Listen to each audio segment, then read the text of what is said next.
আসসালামাইকুম, কি অবস্থা সবার?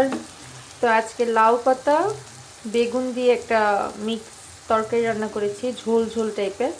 তার সাথে দিয়েছি ইলিশ মাছ। এই তরকারিটা এভাবে খেতে কিন্তু দারুণ মজা। এটা যদি আবার একটু আর একটু শুকাই, এটা খেতে সত্যিই অনেক মজা।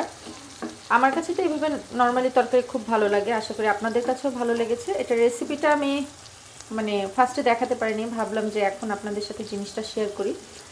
তো লাউ পাতা আর বেগুনটা কেটে, গোল বেগুনটা কেটে একসাথে পেঁয়াজ মরিচ লবণ আদা লবণ মরিচ গুঁড়া হলুদের গুঁড়া এগুলো দিয়ে একসাথে ঢাকনা দিয়ে ঢেকে দিয়েছিলাম।